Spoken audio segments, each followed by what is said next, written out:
You're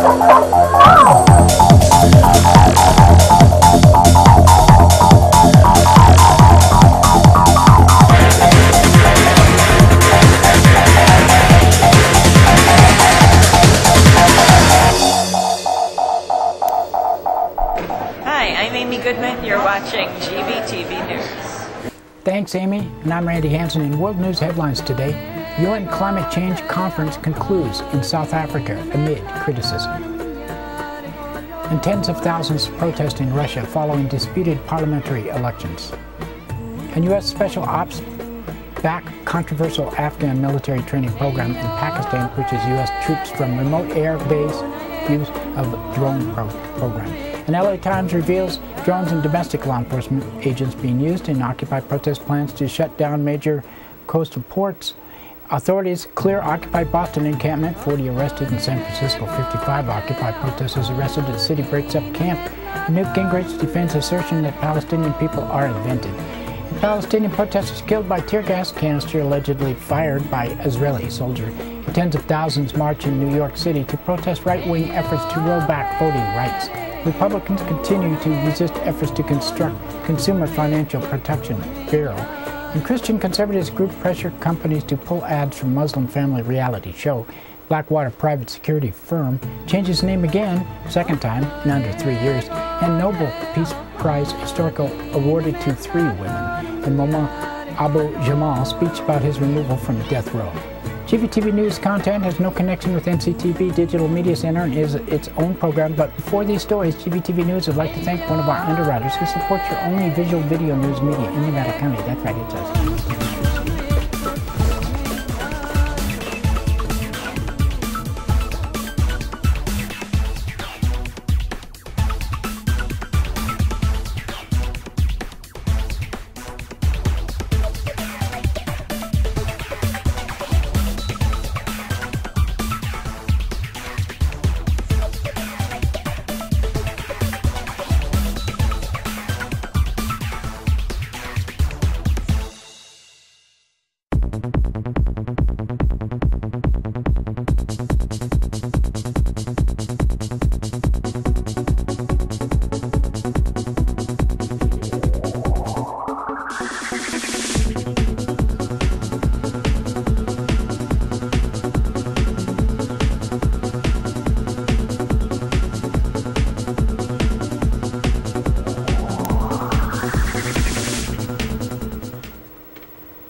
In today's first world news story, the United Nations Climate Change Conference in Durban, South Africa, has ended with an agreement for nations to start negotiations for a new legally binding climate treaty that would not come into force until 2020. Negotiators agreed to second commitment period under the Kyoto Protocol and initial design of Green Climate Fund. One of the African group chiefs negotiators said, it's middle ground. We are standing on one end of the spectrum. Partners from the developed world were on the other end of the spectrum. I guess we met midway. Of course, we're not completely happy about the outcome. Many environmental groups said the agreement does not do enough to deal with the climate crisis. Andy Atkins, executive director of Friends of the Earth, said this empty shell of a plan leaves the planet hurtling towards catastrophic climate change. And tens of thousands of Russians protested in Moscow and other cities on Saturday. It's the largest demonstration Russia has seen in over a decade. Protesters are demanding the ouster of Prime Minister Vladimir Putin and have denounced special electoral fraud. In response to the protests, the Russian government has vowed to investigate allegations of fraud surrounding the nation's recent parliamentary elections. Meanwhile, Russia's billionaire Mikhail Prohorov announced today he will run for president against Putin in the March presidential elections. And the Wall Street Journal reports the commander of U.S. Special Operations Forces has backed rapid expansion of the program to train and arm local Afghan militias, despite criticism from human rights groups. Admiral McRaven of a number of Special Operations Forces in Afghanistan could expand in the coming year. The conventional forces withdrew. Meanwhile, the U.S. ambassador to Afghanistan confirmed Saturday U.S. combat troops will stay in Afghanistan beyond the 2014 deadline. The war in Afghanistan is already the longest war in U.S. history. The Pakistani government has succeeded in forcing the United States to vacate the remote air base in Pakistan used in the United States in its secret drone program. Pakistan called for closing of the base southwestern province of Balochistan after a deadly NATO airstrike killed 24 Pakistani soldiers.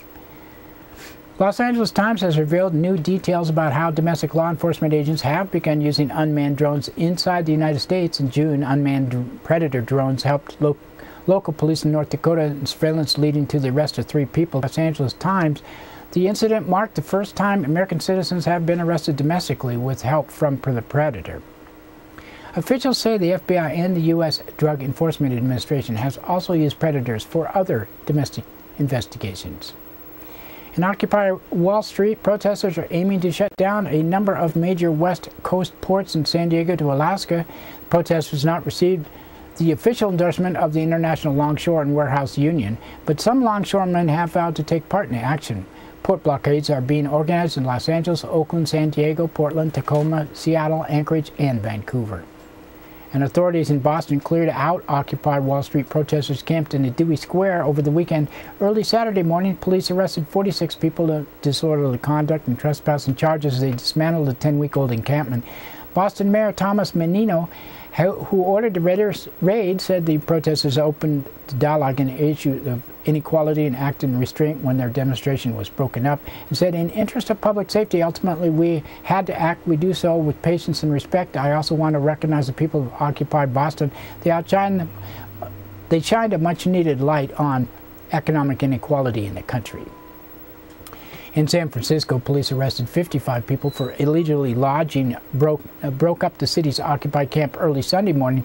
The space had been cleared by the city several prior occasions, but protesters returned Thursday after authorities cleared the nearby encampment located at Justin Herman Plaza. And Republican presidential hopeful Newt Gingrich defended his claim Palestinians are invented people. Former Speaker of the House made the comment on Friday during an interview with Jewish Channel. And he said, well, I believe that the Jewish people deserve to have a state. I believe that the commitments made at the time, remember, there was no Palestine as a state. It was part of the Ottoman Empire, and I think that we've had invented Palestinian people who are in fact Arabs and who are historically part of the Arab community. They had a chance to go many places and for a variety of political reasons have sustained this war against Israel now since 1940s, and I think it's tragic. On Saturday, Newt discussed his plans on the Palestinians again during the presidential debate and said somebody ought to have the courage to tell the truth. These people are terrorists. They teach terrorism in their schools. They have textbooks that say that 13 Jews and 9 Jews are killed and how many Jews are left. We pay for these textbooks through our aid money. It's fundamentally time for somebody to have the guts to stand up and say enough lying about the Middle East. A 28-year-old Palestinian protester was killed on Friday when an Israeli soldier apparently shot in the face with tear gas canister. Mustafa Tamimi was taking part in a weekly protest against encroachment on the nearby Israeli settlement in the occupied West Bank. In related news, Israel has moved ahead with plans to build 40 single-family residences near West Bank settlement of Efrat. And as many as 25,000 people in New York City Saturday were protesting the right-wing effort to roll back the NAACP voting. Well, let's see. We're here to stand up for freedom, Benjamin Jealous of the NAACP said. More than 25,000 people in a range of civil rights and religious and labor organizations all outraged at the massive attack on the right to vote in this country. We've seen 268 of 270 electoral votes needed to become president potentially impacted by the laws. Republican lawmakers are continuing to obstruct efforts to form a Consumer Financial Protection Bureau. Last week, Senate Republicans blocked the nomination of former Ohio Attorney General Richard Cordray as the first head of the new agency. On Sunday, South Carolina's Republican Senator Lindsey Graham compared the watchdog agency to something out of the Stalinist era. And it said, this Consumer Bureau that they want to propose is under the Federal Reserve, no appropriation, oversight, no board. It is something out of the Stalinist era. The reason that Republicans don't want to vote for it is we want a board, not one person making all regulatory decisions. An evangelistic Christian group has pressured a retail giant Lowe's, along with dozens of other companies, to pull television ads running in a Muslim Americans reality show, All American Muslim. The Florida Family Association claims 65 to 67 companies it raised its concerns with have pulled their ads for the show, including McDonald's, Walmart, Dell, and General Motors. Democratic Senator Ted Lieu described Lowe's decision as un-American and naked religious bigotry. In business news, the private security company, also known as Blackwater, has changed its name second time in less than 3 years. Originally, it changed its name to Z, or XE, and now it's Academy. This year's Nobel Peace Prize was awarded to 3 women: Liberian President Ellen Johnson Sirleaf, women's rights activist Lema Gabawi, and Yemeni campaigner Tawakkol Karman. These women, the leaders in Yemen and Syria who murdered their people to retain their own power, should take note of the following: mankind's quest for freedom and human rights will never stop. The first to accept the Peace Prize was Liberian President Ellen Johnson Sirleaf, the first woman who was freely elected as a head of a state in Africa, and she said, "I am particularly honored to be a successor to the several sons and one daughter of Africa who stood on one stage, Chief Albert John Lutuli and Archbishop Desmond Tutu and many others." Anyway, that's as much as that as I could read today. Hundreds of supporters of imprisoned journalist Mumma Abu Jamal gathered on Friday in Philadelphia to mark the 30th anniversary of his arrest for killing a white police officer. The event occurred just 2 days after Philadelphia prosecutors announced they would no longer seek the death penalty for Abu Jamal. On Friday, Jamal, a former Black Panther, called on it to the event to his first public remarks since the announcement. He said, "I am, for the first time in almost 30 years, I am not on death row physically. I'm in a new block called AC Block. Cells somewhat identical to death row, but no one on this block is in death row, including myself. It takes some time to get used to. I'm still acclimating myself." He also said, "I must admit to some surprise because I was expecting the hearing, by what I mean a sentencing hearing, even though many friends and supporters and even lawyers said there probably wouldn't be one. I believed that there would be one, and I am continued to feel this way until I heard the news. I will be talking to my lawyers in a matter of days, and we will be going over precisely what those kinds of questions." I want to thank everybody that really supported us for so many years. And that's it for World News today. Now another thanks to one of our underwriters who supports your only visual video news media in Nevada County. That's right, it's us, GVTV News.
Something happening here, but what it is ain't exactly clear. There's a man with a gun over there, telling me I got to beware. That's right, it's time for the police blotter, and pictures in the blotter now from these actual events, but used for visual aid only. Grass Valley Police Department on Thursday, 9:10 a.m. Caller from 900 block of Idaho Maryland Road reported vandalism to a vehicle overnight. 11:33 a.m. a caller from 200 block of North Auburn Street reported a man had been yelling and swearing and then jumped a fence into a residential backyard. And 2:09 p.m. a man from 200 block of Gates Place reported a man stole $11 from him and was refusing to pay it back. And 2:50 p.m. a woman from 100 block of Berryman Street reported finding a woman and a boy in a vacant residence last month. At 4:56 p.m. a caller from 500 block of East Main Street reported a person throwing eggs and rocks at cars in a parking lot this was an ongoing issue. At 7:19 p.m., a caller from 200 block of Mill Street reported a man threw a brick through a window and then fled. He had been arrested on suspicion of burglary, vandalism, and being drunk in public. 8:35 p.m., a caller from 200 block of South School Street reported a man possibly passed out in a vehicle. He was moved. He said he would move the vehicle tomorrow. 9:13 p.m., a caller from 900 block of Sutton Way reported a man breaking into a truck, possibly trying to get gas and tools. He was gone when officers arrived. In Nevada County Sheriff's Office on Thursday, 9:39 a.m., a caller from 10,000 block of Newtown Road reported smelling a strange substance. And 10:02 a.m., a be on the lookout was issued for a man who failed to return on a jail pass. And 10:23 a.m., a caller from 10,000 block of Comby Road reported the theft of ATM and cards and tools from a vehicle. And 10:27 a.m., a caller from 23,000 block of Sunset Ridge Drive reported a person made 6 attempts in 4 different names and cards to obtain a spray gun. At 11:23 a.m., a woman from 13,000 block of Highway 49 reported ongoing harassment and vandalism. And 12:32 p.m., a caller from 11,000 block of Rough and Ready Highway reported trespassing and animal neglect. 1:51 p.m., a man from Wallace Drive reported a man just pulled a knife. A report was taken. And 2:56 p.m., a caller from 11,000 block of Bandelier Way reported theft of a watch valued at more than $3,000. 4:56 p.m., a caller from 10,000 block of Bar Hill Road reported a victim sought treatment but did not want to press charges. 5:02 p.m., a caller from Thorncroft Way reported a man might have bitten a child. Welfare check was requested. 5:06 p.m., a woman from 22,000 block of Iron Horse Place reported a man walked around outside a residence. He could not be located. And 5:24 p.m., a caller from 13,000 block of Woodstock Drive reported a possible fraud. And 6:24 p.m., a caller from Comby Road reported a physical fight. And 8:16 p.m., a woman reported her brother was calling from Little Valley Road and reported seeing lights in the residence, people trying to get into his trailer. And Friday, 2:13 a.m., a caller from 16,000 block of Eden Ranch Road reported yelling and fast driving in the area. It was quiet when deputies arrived. In Nevada City Police Department on Thursday, 1:10 p.m., a caller from 300 block of Broad Street reported a theft by a woman. And that's it for the blotter today. Now another thanks to one of our underwriters who supports your only visual video news media in Nevada County. That's right, it's us, GVTV News.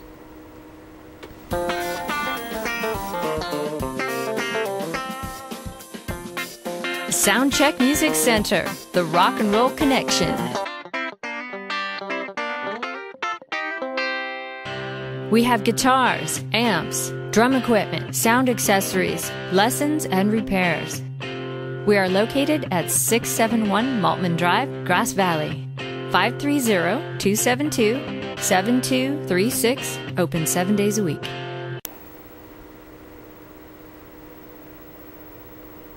In today's local news headlines, Grass Valley man arrested after a high-speed pursuit. Duchesne sentenced to 4 years. And community to come together to save state parks. In our first story, local story, written by Liz Keller of the Union, a motorcyclist allegedly led a California Highway Patrol officer on a high-speed pursuit before ditching his bike and trying to flee on foot Thursday night. Shane Daniel Venberg was driving 2003 Yamaha in excess of 80 miles per hour. He passed right by me. On Highway 20 on Ponderosa overcrossing at about 4:20 p.m. Thursday. CHP officer made a U-turn and tried to make a traffic stop, but Venberg allegedly increased his speed rather than pull over. Venberg then turned north on Rough and Ready Highway, where an officer lost sight of him. Passing motorists directed him to Grub Creek Drive, the report said. He had dumped his bike and was running away, said Officer Jeff Pengry. Venberg was spotted by CHP helicopter walking down a neighboring road, according to the report. Venberg was uninjured. He was arrested on suspicion of evading arrest and driving without a license, booked into county jail, and released on a $2,160 bail. A man accused of committing multiple burglaries and vehicle thefts in 2 states was sentenced to 4 years in prison in Nevada County Superior Court Friday morning. Jason Lynn Duchesne, 35 of Nevada County, and Amanda Lynn Wensloff, 35 of Nevada City, were arrested June 5th after a car chase and stolen Lexus. Duchesne refused to stop for the officer, and after a short pursuit, the pair allegedly jumped out of the moving vehicle and fled on foot. Wensloff was apprehended at the scene and told deputies she had been staying in a motel in Reno with Duchesne. At the Nevada motel, deputies reportedly also found a stolen BMW inside the motel room. Deputies allegedly found evidence that the couple had forged checks, printed false identification, printed to own forged checks, and found stolen mail. Duchesne was arrested in the afternoon in Nevada County. In October, Wenzloff pleaded no contest to 2 counts of first-degree residential burglary, one which was committed in Marin County, and 1 count of forgery. Duchesne pleaded no contest to 2 counts of residential burglary, 1 count of reckless evasion, in return for a stipulation of 4-year prison sentence. The couple had requested an affidavit in October so they could obtain a marriage license, but on Friday, Nevada County Deputy District Attorney Jamie Hodgkinson noted that Wenzloff was requesting a no-contact order. Duchesne also will serve his Nevada County prison sentence concurrently with 4 to 10 year prison sentence. Both still face federal mail and theft charges. In a story written by Matthew Renda of the Union, Sean Garvey, former executive director of South Yuba River Citizen League, has professionally connected to Nevada County's preeminent waterway. He also had a personal bond. Garvey lives near Jones Bar, and his family's proximity to the river has resulted in routine excursions to Bridgeport area. There's a particular experience of walking across the bridge, Garvey said, in the covered bridge set to celebrate its 150th birthday in 2012. It spans the waterway. There's a smell of wood and tar, sound of feet on the wood as you can barely hear people below along the river. You walk through this dark tunnel which comes out in light, and my kids would stop at the windows and drop twigs and leaves, he said. Garvey's attachment to the geographical area is indicative of many local residents' strong link with the river and its tree-covered banks. South Yuba River is the backbone of our community. Some people use the state parks as recreational playgrounds, swimming, hiking, climbing, and smooth gray granite that has been carved by powerful waterways. It's a great place to go. Others use it as a place to gain peace of mind, a place to relax, commune with nature's operations. Whatever the reason, the unique charm of the state park attracts about 600,000 to 1 million visitors each year, Garvey said. Look at this, he said, negotiating in slick boulders in the line of the river near the Highway 49 bridge. There's no garbage anywhere. Garvey said he is concerned that the state attempt to close the South Yuba River State Park will become overrun with people who are not interested in stewardship, cleanup project, and salmon restoration. It's like a broken window theory, said Garvey, who said once the first window is broken in an abandoned house, the rest follow, and soon the entire property degrades into disrepair. Another issue, Garvey said, is the loss of hundreds of thousands of community volunteer hours that went towards establishing each segment of the park system. Each of these public holdings has a book worth of stories behind their preservation. Garvey said the Edwards Crossing portion of the park was preserved from clear cutting by a group of zealous teenagers that engaged in tree-sitting protests made famous by activists in Humboldt County in 2003. The state purchased that land because the group of 18-year-olds spent the summer sleeping in trees. Garvey said people need to demand the states fulfill its responsibility as appointed stewards of valuable public lands. A few days ago, my daughter and I walked along Bridgeport and saw a bridge surrounded by a chain-link fence and razor wire, Garvey said. We talked about losing that part of our family tradition. She walked down to the river by herself and cried. I promised her I would not stop fighting and that I wouldn't let the river close. The next step in the local movement to prevent South Yuba River Malakoff Diggins parks has been from being shuttered happened last night. Circle will co-host a town hall meeting. Well, they did anyway. The 2 state parks from closure list of 70 parks complied by the California State Departments of Recreation. They want to close. We will not stand by and allow these treasured parks to be abandoned by the state, said Caleb Dardick, Circle's executive director. In a press release, he said, to take action, write the governor and ask your state and county elected representatives to make saving the parks a priority. Years ago, the community rallied behind Circle's motto, "People Can Save a River," and won wild and scenic protection for South Yuba River. Today, we work together. We need to work together to people save the parks. Meeting was broadcast live, KVMR 89.5 at umanet.com and at the Miners Foundry. You can find more information 265-5961. Update on this story, NCTV Digital Media Center was at the Save the Parks events. During the NCTV special events was headed up by Annabelle Funk and co-produced by Gail Woodman, Paul Minicucci, and yours truly on camera. 407 people showed up at this affair. Many of our stalwart politicians also weighed in with support to save the parks.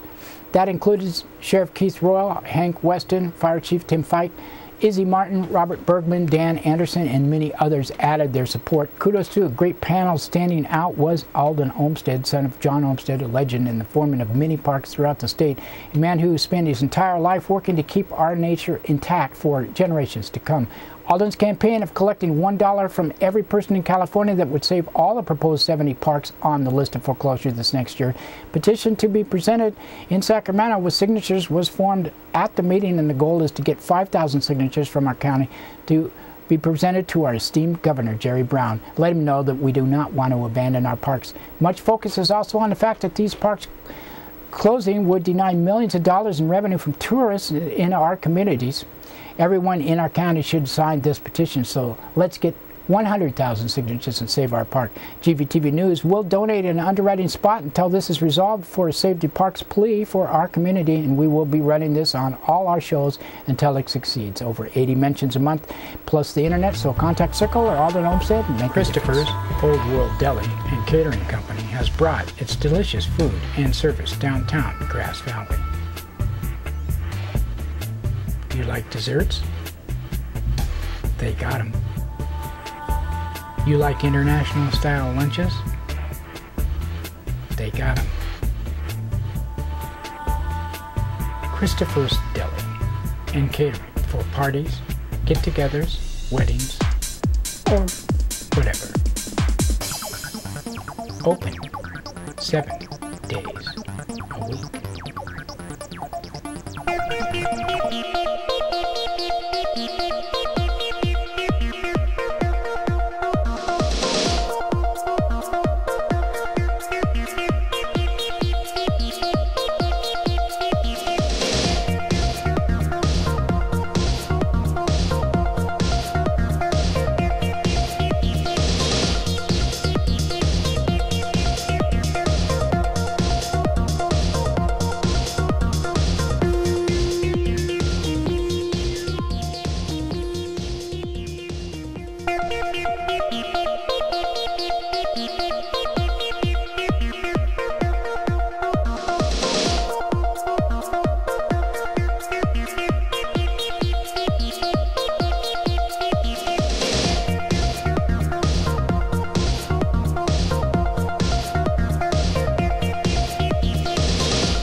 When it just sings so, this little place straight up on my face, and the ain't no, hear a beat from